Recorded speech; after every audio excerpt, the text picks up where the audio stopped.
মৰমৰ ছাত্ৰ-ছাত্ৰীসকল, তোমালোকৰ দুটা বিশেষকৈ প্ৰশ্ন মই দেখা পাইছোঁ। এটা হৈছে এডমিট কেতিয়া আহিব, আৰু ২ নম্বৰ প্ৰশ্নটো হৈছে যে কিমান নম্বৰ পালে তোমালোকে পাছ কৰিবা। গতিকে এটা ইম্পৰ্টেণ্ট প্ৰশ্ন তোমালোকৰ থাকিবই, এইটো স্বাভাৱিক। গতিকে এই দুটা প্ৰশ্নৰ বাদেও তোমালোকৰ বাবে মই যিবিলাকে নতুনকৈ পঢ়িবলৈ ষ্টাৰ্ট কৰিছা বা যিবিলাকে পাছ কৰিব বিচাৰিছা, মানে আৰম্ভ কৰিছা জাষ্ট, আৰু এতিয়াৰ পৰা আৰম্ভ কৰি পাছ কৰিব বিচাৰিছা, তোমালোকৰ বাবে শেষলৈকে ভিডিঅ'টো বহুত ইম্পৰ্টেণ্ট হ'ব। ছাত্ৰ-ছাত্ৰীসকল, প্ৰথম আমি আৰম্ভ কৰিম এডমিট কেতিয়া দিব। নৱেম্বৰৰ 1 তাৰিখে দিয়া কথা আছিল এডমিটখন, আৰু বৰ্তমান সময়ত এডমিটখন অহা নাই। আৰু যিবিলাক গ্ৰুপত আছে তোমালোকে একো চিন্তা কৰিব নালাগে, এডমিট অহাৰ লগে তোমালোক মই ইনফৰ্ম কৰি দিম। আৰু তোমালোকে যদি এডমিটখন উলিয়াব নাজানা, তেনেহ'লে মই তোমালোকক উলিয়াই দিম গ্ৰুপত থকা ষ্টুডেণ্টবিলাকক। আৰু যিবিলাকে পাৰিবাই মই ভিডিঅ' আকাৰে বুজাই দিম, তোমালোকে পাৰিবা, আৰু নোৱাৰিলেও কোনো ধৰণৰ কথা নাই।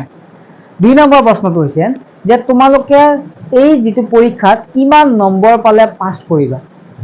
গতিকে এইটো এটা প্ৰশ্ন। এই প্ৰশ্নটো মই উত্তৰ দি দিওঁ। তোমালোকৰ পোষ্ট আছে, মানে তোমালোকৰ পদ অসমৰ বাবে চিট আছে ২,৪১১টা চিট, আৰু এই ২,৪১১টাৰ ভিতৰত তোমালোকে ৰ'ব লাগিব। ঠিক আছে, ২,৪১১টা চিটৰ ভিতৰত তোমালোকে নম্বৰ পাব লাগিব, মানে ৰ'ব লাগিব। ওপৰৰ পৰা যদি চাওঁ আমি ২,৪১১লৈকে পাবা। ঠিক আছে, ২,৪১১টা চিটৰ ভিতৰত তোমালোকে চেষ্টা কৰিব লাগিব তাৰ ভিতৰত সোমাবৰ বাবে। আৰু তাৰ বাবে তোমালোকে যিবিলাক গ্ৰুপত আছে, তোমালোকে কি কৰিব লাগিব, মই যিখন ই-বুক দিছোঁ সেইখন তোমালোকে ভালদৰে পঢ়িব লাগিব। আৰু লগতে তোমালোকে কি কৰিব লাগিব, PDF বিলাক মই যি দি আছোঁ সেইবিলাক ভালদৰে চাব লাগিব, গ্ৰুপত দিয়া PDF বিলাক।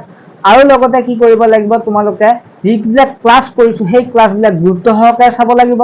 আৰু যিখন প্ৰশ্নৰ সমাধান কৰি দিছোঁ সেই প্ৰশ্নখন ভালদৰে চাব লাগিব।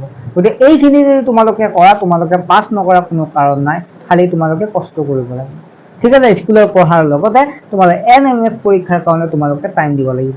আগতে যদি তোমালোকে স্কুলৰ কাৰণে 3 ঘণ্টা পঢ়িছিলে, 4 ঘণ্টা পঢ়িছিলে, এতিয়া তোমালোকে 6 ঘণ্টা, 7 ঘণ্টা বা 5 ঘণ্টা, বিশেষকৈ 5 ঘণ্টা হ'লেও তোমালোকে পঢ়িব লাগিব। ঠিক আছে, মানে আগতকে মানে অলপ বঢ়াই দিব লাগিব পঢ়াটো। বুজি পাইছা তোমালোকে? যিহেতু এইকেইদিন, আৰু যিহেতু 18 তাৰিখে পৰীক্ষা আহিলে, গতিকে এইকেইদিন।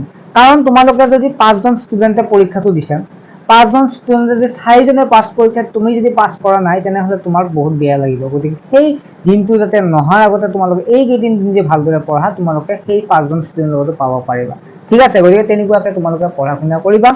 আৰু লগতে যিবিলাকে এতিয়া মোৰ ভিডিঅ'টো প্ৰথম আজি চাইছা, তেনেহ'লে তোমালোকক কৈ দিছোঁ যে মই এখন ই-বুক বনাইছোঁ, এই ই-বুকখন তোমালোকে পঢ়িব পাৰিবা। মই এইটো নকওঁ যে ই-বুকখনৰ পৰা সকলো আহিব, তেনেকুৱা নহয়। ই-বুক বহুত প্ৰশ্ন উত্তৰ আছে, গতিকে তোমালোকে ই-বুকখন ভালদৰে চাবা। আৰু ইয়াৰ উপৰি মই গ্ৰুপত PDF বিলাক দি আছোঁ, PDF বিলাক পাবা। আগৰ যিবিলাক ভিডিঅ' দিছোঁ টপিক ৱাইজ, সেই ভিডিঅ'ৰ লিংকবিলাক তোমালোকে এতিয়াও যদি তোমালোকে মানে ই-বুকখন কিনা, তেতিয়াহ'লে গ্ৰুপত জইন হোৱা, তেনেহ'লে তোমালোকে সেই আগৰ ভিডিঅ'বিলাকো তোমালোকে পাবা। এতিয়া তোমালোকে কেনেকৈ জইন হ'বা, এটা হোৱাটছআপ নম্বৰ তোমালোকৰ স্ক্ৰীনত আহিছে, দেখা পাইছানে? এই স্ক্ৰীনশ্বট হয়, এই যিটো স্ক্ৰীনত থকা হোৱাটছআপ নম্বৰ, তোমালোকৰ নাম, তোমালোকৰ ডিষ্ট্ৰিক্ট, আৰু তোমালোকৰ কি কৰিব লাগিব, ই-বুকখন লাগে বা তোমালোকে গ্ৰুপত জইন হ'ব লাগে বুলি এটা SMS দিবা। তোমালোকে স্কেনাৰ এখন দিয়া হ'ব, এই স্কেনাৰখনত তোমালোকে মাত্ৰ 69 টকাত তোমালোকে কিনিব পাৰিবা, গ্ৰুপত জইন হ'ব পাৰিবা। গ্ৰুপত জইন হ'লে মাত্ৰ 69তে তোমালোকে ই-বুক এখন পাবা, মানে কিতাপ এখন পাবা। তাৰপিছত কিতাপখন তোমালোকে ডাউনলোড কৰিব পাৰিবা। গতিকে তোমালোকে কিতাপখন দিয়াৰ লগে লগে তোমালোকে ডাউনলোড কৰিব পাৰিবা। এইটো মই কৈ থলোঁ এতিয়াই, মানে তোমালোকে পেমেণ্টটো কৰাৰ লগে লগে কিতাপখন দিম, তাৰপৰা ডাউনলোড কৰিব পাৰিবা। তাৰপৰা লিংকবিলাক দিম, যিবিলাক আগৰ ভিডিঅ'ৰ লিংকবিলাক দিম, প্ৰাইভেট ক্লাছ, অপেন ক্লাছ, সকলোৰে লিংকবিলাক পাবা। তোমালোকে ডাইৰেক্ট আৰু বিচাৰি থাকিব নালাগে।